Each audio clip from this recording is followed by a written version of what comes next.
Hello, this is Arcades, and welcome to a new video here for Foundry. And I thought I'm going to do a little bit of a playthrough of the Next Fest demo that's available to us right now. They recently came out with a patch update that redid the background, and there's some interesting stuff in the background. Holy shit. I have no idea what this is on the right side. We got smokestacks. Oh, please tell me those are storage fluid tanks. Oh, those would be so badass knowing that. Oh, we got research servers. Man, there is so much info to gain. Just looking at, I know they were supposed to be doing something with fracking and processing, so this will be interesting. Oh, you can see the connection ports. Man. Okay, so what I'm going to do is we're going to do a small playthrough. Maybe a little bit of like I did before with the tutorials and such, but, yeah. Fun. So, we're going to start a new game. Let's random it, and let's roll.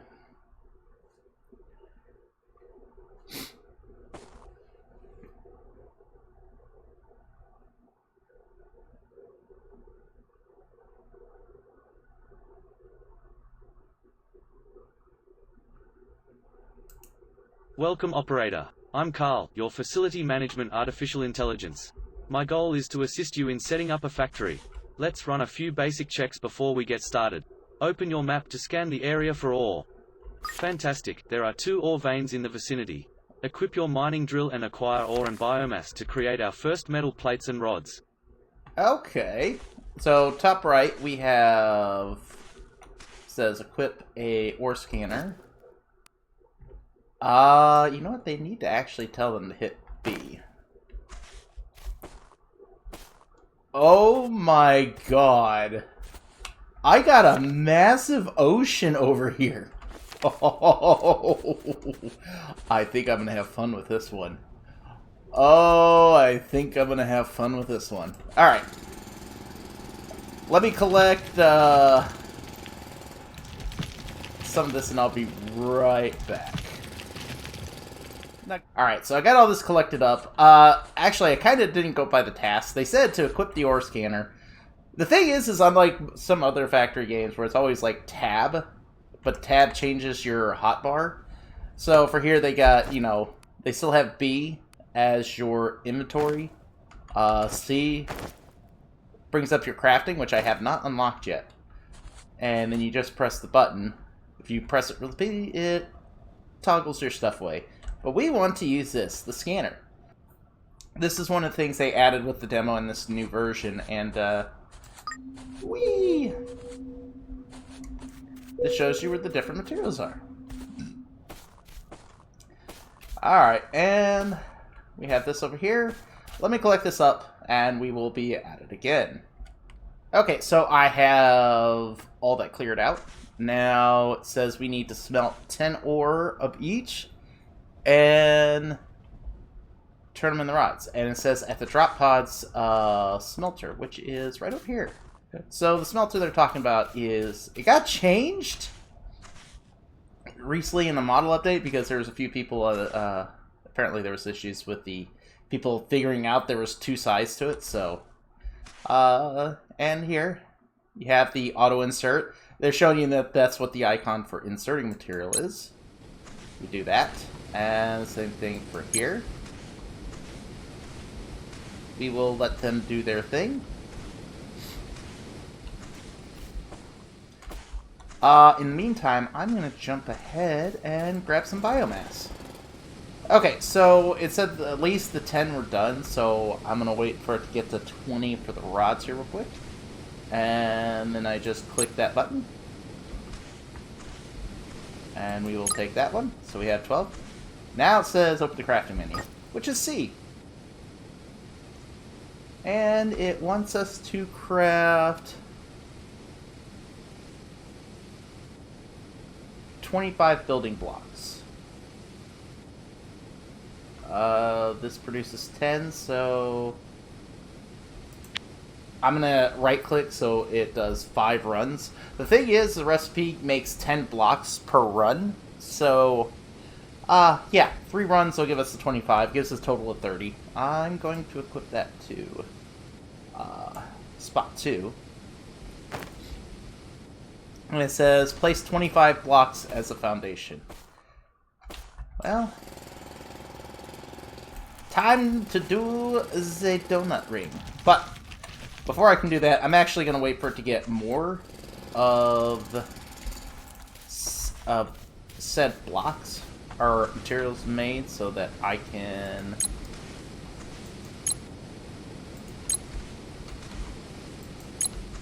make more. Okay, so I got all the foliage that I wanted to get cleared out of the way. Like, every time, I swear to God, I was finding something. Every time I thought I had it clear, I found something else to get rid of. I know that wasn't that close, but... Okay, so what I'm going to do, I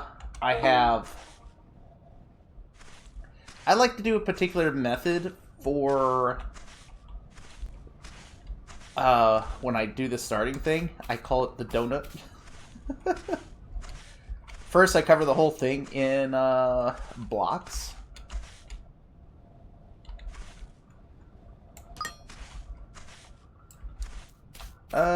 Just like that. And then I'm going to grab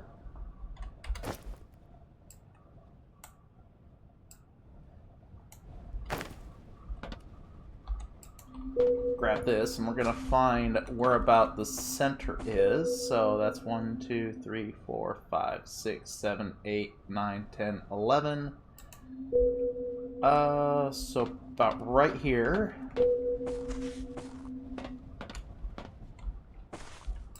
So get rid of that one as a marker. 2, 3, 4, 5, 6, 7, 8, 9, 10, 11.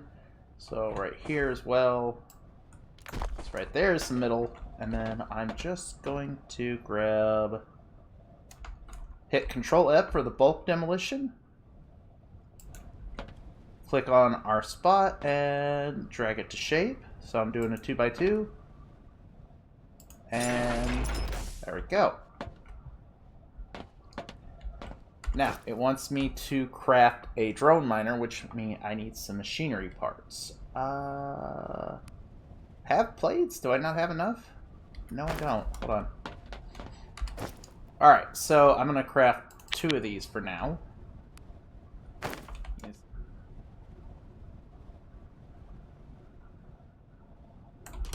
going to do that there.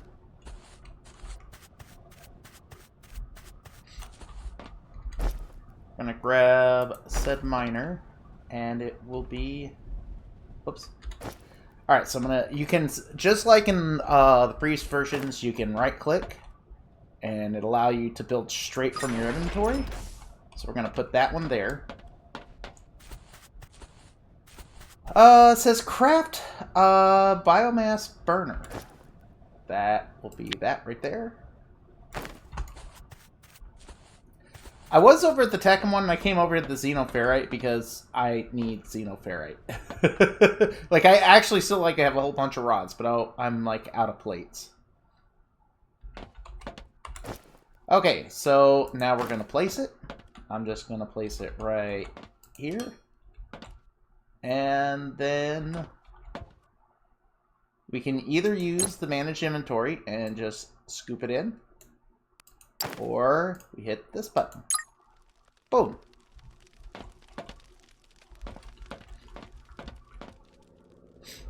To work, my minions. To work. Now, so they have the tablet here. It's kind of contextual. So if I look at this, it tells you how much is left in a block. It tells you this, what it is, what that is. There.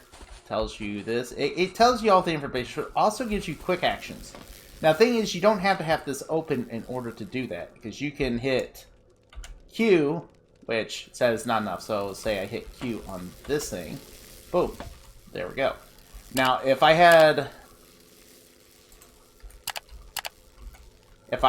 a loader I could attach it on here and then use Control Q to copy it, and it would take the settings. And then you can use the shift, right, and left mouse button in the same manner. You don't have to have it up in order to use those functions. It's more of a reminder. So. Alright, we're going to grab that out there. And let me get this smelted up. Okay, so something they added with this recent update, they added the ability to customize your character a little bit. So you can get some overall paint schemes. And we're just going to go for the classic orange. You can even take the color of your drill and make it different. But you can see how they all look. So you can have it like that.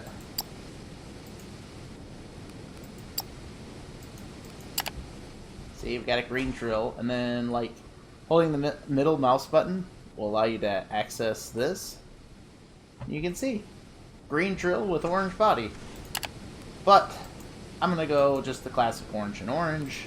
So, there we go. Whee! Okay, so I did some reconstruction. The platform over there for the Tecum is at a height of 135, and so I rebuilt this to bring it up to that same height using some of the excess stone I got clearing out this area. I use it as a platform, so it does technically make this a little farther there, but not enough to make a real difference. Okay, so now, next step, it wants us to craft a smelter. So, of course, he's gonna craft a smelter. We're going to craft 2 smelters, 1 for each area.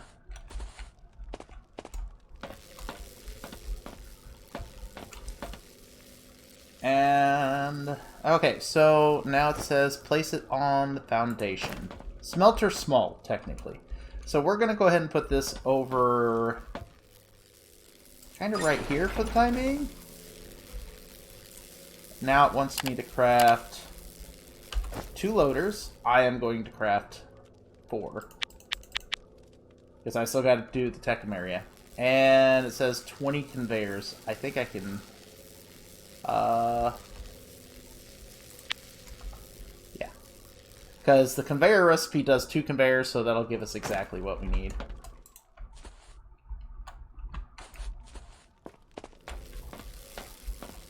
And now what we can do is we can actually use this, grab that, take this, and just put it straight into here. And it starts doing its thing.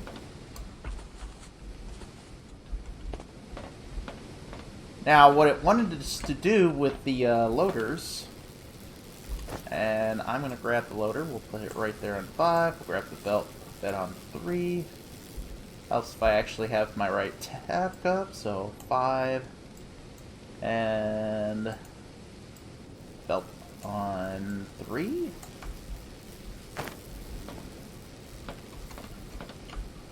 So we're going to put that there, put that there.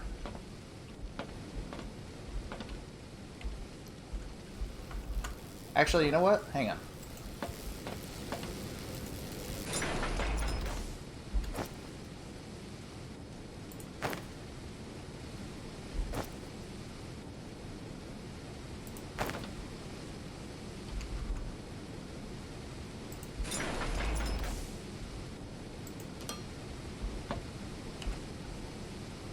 Okay, so I moved the miner a little closer so I can do this.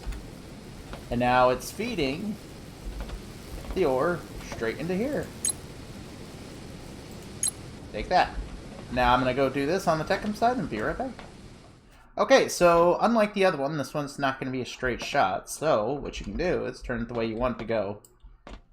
Bring it, and you can drag your belt line in such a manner. You can even go across. It's still oriented the same way.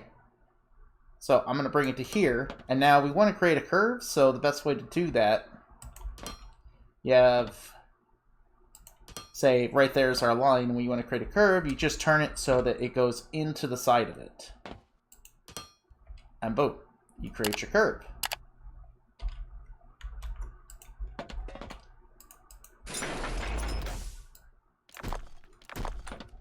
So I like building backwards, so that way as I'm building backwards to the source, it always runs in. You can draw from the area that you're meeting up with to create the curve.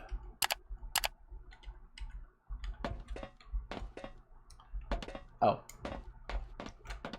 Boop.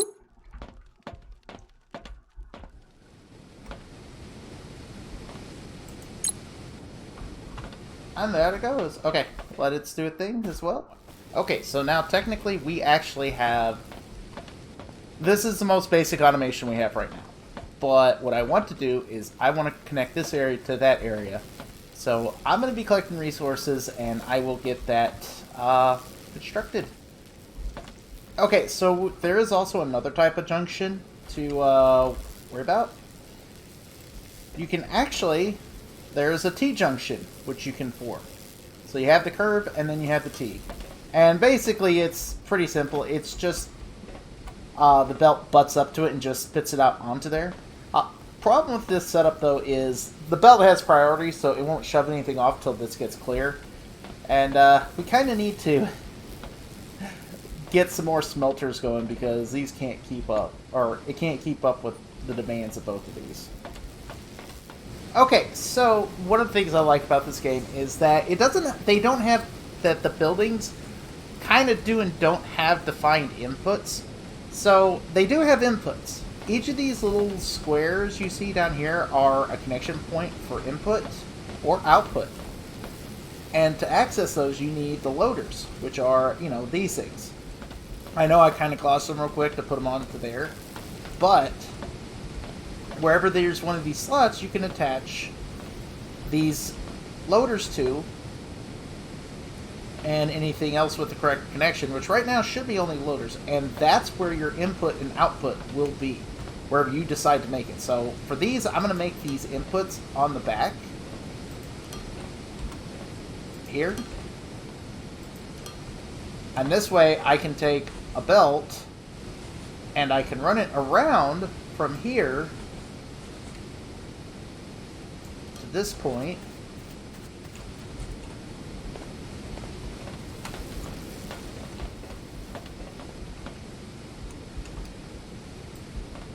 back to here, and then put that there. As you can see, now this is going to feed through, and each of the loaders are picking up the materials to feed into these smelters. Right now, like I said, I'm still trying to just build the area, but see, these things do about, you know, 40 to 50 a minute, and these do 20 a minute each, so I got 4 up here to, you know, roughly maximize these things, so. Alright, I'm going to go do this on the Techem side, and I'll be back. Okay, so something else about the Foundry, and generally actually around the entire system as well. I didn't go over this very well, but the blocks transfer the power from the generators to the buildings. Loaders require power, and they also require the foundations to sit on. So as you see, it gives the error message that says intake, no foundation. Well, that's because I put these across here. So if I want to fix that, I just need to put a block underneath each of these. Now, normally, that's all you require. Now, as you can see, it now says intake, no conveyor. So now it's just waiting for a belt. So the miner that I had there, I went ahead and moved it over to here so that I could put it on this belt a lot better. So it has a better chance of getting through to this. So yeah, so now these are all going, they're cranking out Techem rods, and soon I will have plenty of what I need to make more of these to make the one big platform. Okay, so we're here at the generators, and something I wanted to note is that as we've gotten more machines put down and built, it's requiring more energy on the grid. So if we come over here, we can see what we need. These biomass generators will provide 1.2 megawatts, 600 kilowatts each, and you see we're getting pretty close to that. So we need some extra power output, and also, as it requires that more power, it also will burn through this faster. So gotta come over here and kind of refill it. Okay, so I got, I guess, a beginning platform built. This should give me more than enough area. Let's start on the next set of tasks, which is craft a research server. So that's down here. And kind of need, yeah, plates and a lot of rods. Holy shit. Actually, grab that. And I'm gonna craft one research server. Okay, so we have it crafted. Now we're gonna place it down. I'm just going to set it kind of just... I'm just kind of placing randomly, to be honest. I'll move it later if I need to. Alright, so we have the research. Sava. Okay, so what it wants is science packs so that we can get all of this. Right, so we need to craft 3 packs, which is under your crafting menu all the way to the right here under science packs, and I'm just going to make all 5. Okay, so we have our 3. Now, we can either go to the interface here, or you can hit G to bring up the research, and it wants us to research the assembler. You can see it's down here highlighted. You can click on it, or you can go up to here, and it highlights it. And we start the research. Well, nothing's happening. Well, that's because it hasn't been fed any research things. So, to do that, we can go to Manage Inventory, put it in the slot, and or we can hit the auto insert. And there it goes. So it's going to research through the 3, and you see there's a little timing bar that shows you how long it takes to get through the pack. The pack, it kind of acts, it's like it kind of acts like a battery, or, you know, like any of the burnable items. It just provides research activation. At least that's how it feels to me. So, now you notice here it says total research servers 1, active research servers 1, so speed 100%. So if you were to build more of these, that would increase the total research servers, which would increase the max speed. But the actual speed would be based on how many that has actual packs in it. So if I had 3 servers and they each had packs into it, it would be speed of 300%. But if I had 3 of them, but only 2 of them had packs, it would be 200%, and so on if you only had 1. So, alright, so we have that research, and all the tasks are done. So that got you through all the minimum of stuff. I know I glossed over a few things. I wasn't as thorough as, say, like my first video about controls and such, but I'm hoping you can look at those to reference things well, because controls aren't really different from my previous video. So, yeah, I think I'm going to go ahead and leave this off here. We got to the research server, we got through all the tasks on the starting, and yeah. So, I'm Arcades. Hope you enjoyed what you watched. Hope you liked this seed. If you did, remember to like, subscribe, leave a comment, tell me what you think. Helps the channel out immensely. And, yeah. I'm signing out. Have yourself a good day. Whee!